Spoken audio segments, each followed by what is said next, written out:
आज का जो टॉपिक जिस पर हम बात करने जा रहे हैं वो है एपिस्टैक्सिस या जिसे हम उर्दू में नक्सीर कहते हैं। तो आज की वीडियो में हम ख़ास तौर पर ये बात करेंगे अगर किसी को खुदा न खास्ता नक्सीर की जो है वो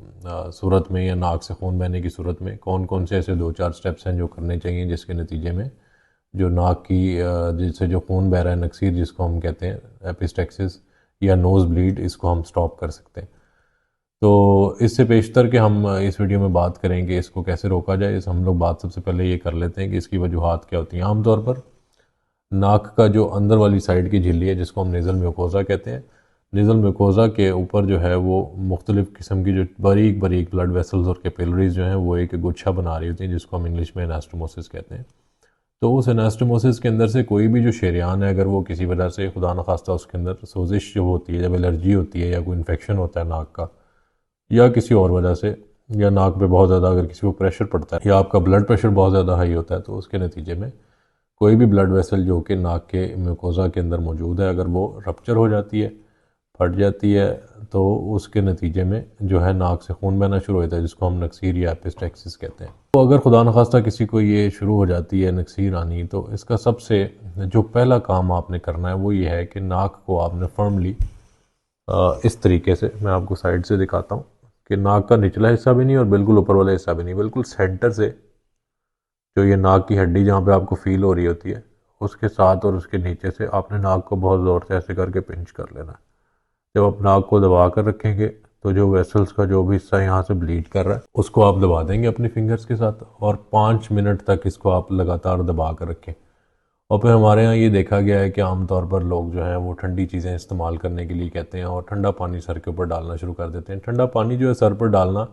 ऑल्दो वो फ़ायदा हो कर सकता है, लेकिन वो डायरेक्टली जो है वो सर पर पानी डालने से कोई ख़ास बेनिफिट नहीं होता, क्योंकि जबकि नोज़ ब्लीड जो है वो दिमाग से नहीं आ रही होती। यहाँ पे एक गलतुल आम एक चीज़ है, जो लोग ये समझते हैं कि जो नक्सीर के अंदर खून बहता है वो दिमाग से डायरेक्टली आ रहा होता है, जबकि दिमाग से इसका कोई भी ताल्लुक़ नहीं है। नाक के अंदर जो मुख्तलिफ़ किस्म की शरियानें हैं उनके रप्चर के नतीजे के अंदर नक्सीर जो है वो किसी भी बच्चे के अंदर या बड़े के अंदर जिसको भी हो रही है वो होती है, और उसके दिमाग पे या सर पे पानी डालने से उसका कोई भी फ़ायदा नहीं होता। तो इससे बेहतर तरीका ये होता है कि आप एक शॉपर के अंदर या कोई भी आइस पैक या किसी कपड़े के अंदर आप थोड़ी सी बर्फ़ की टुकड़ियाँ ले लें या उसको बर्फ़ वाले पानी के अंदर कपड़ा जो है उसको भिगो कर अच्छी तरह, तो नाक को आपने दबा के रखना है 4 से 5 मिनट के लिए, उसको नहीं छोड़ना, और नाक का जो ऊपर वाला हिस्सा है उस पर और जहाँ से आपने नाक को पकड़ा हुआ है उसके ऊपर जो है वो कोल्ड स्पंजिंग करें आप उसके साथ। इसके नतीजे में जो है वो आम तौर पर ये देखा गया 95% ऑफ द केसेस के अंदर ये नक्सीर रुक जाती है। अगर खुदा न खास्ता 5 मिनट से ज़्यादा आपको ये नक्सीर हो रही है तो उसके नतीजे में आपने फिर इस अमल को एक बार फिर से दोहराना है। जो डेंजरस पॉइंट है वो ये है कि अगर आपकी नक्सीर जो है वो 5 मिनट से ज़्यादा प्रोलॉन्ग कर रही है तो ऐसी सूरत में आप डॉक्टर साहब के पास जाएं। लाजमी आप किसी एंटी स्पेशलिस्ट को या जो आपके करीब तरीन जीपी हैं या मेडिकल स्पेशलिस्ट, कोई भी जो डॉक्टर आपके पास नज़दीक तरीन अवेलेबल है उनके पास विज़िट करें।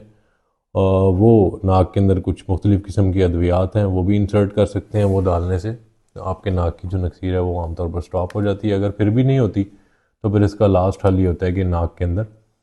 जो है वो डिफरेंट किस्म की पैकिंग्स होती हैं वो रख दी जाती हैं और इसके नतीजे के अंदर ये ब्लीडिंग जो है वो स्टॉप हो जाती है। फिर डिपेंडिंग अपॉन द स्टेट के अंदर क्या मामलात हैं उसके हिसाब से उसको पैकिंग को रिमूव किया जाता है 1 से 2 दिन के बाद या चंद घंटों के बाद, तो आपकी जो नक्सीर है या जो एपिस्टैक्सिस है वो रुक गई होती है। और बहुत रेयरली ऐसा होता है कि अगर बहुत बड़ी वेसल जो है वो ब्लीड कर रही हो ब्लड प्रेशर हाई होने के नतीजे में कोई हेमरेज हो जाए अंदर नाक के अंदर जो शरियाने हैं, तो फिर उसके अंदर हमें बाजू का नाक के अंदर एक स्टिच भी लगाना पड़ता है हीमोस्टेसिस को सिक्योर करने के लिए, या उस खून का जहाँ से वो खून बह रहा है उस वेसल को हम लाइगेट कर देते हैं, बंद कर देते हैं स्टिच के साथ, तो उसके नतीजे में खून बहना जो है वो बंद हो जाता है। बट ये इसका चांस जो है बहुत रेयर है। आमतौर पर पैकिंग से या नाक को पकड़ के रखने से या नाक के अंदर मेडिसिन डालने से ही ये रुक जाती है। फिर एक और ऑप्शन ये होती है कॉटराइजेशन की, कि हम नाक के अंदर जो वेसल ब्लीड कर रही है उसको बिजली के ज़रिए से जला देते हैं सुन करके, तो ये बिल्कुल आपकी जो एपिस्टैक्सिस है जो नक्सीर है वो उसी वक्त स्टॉप हो जाती है।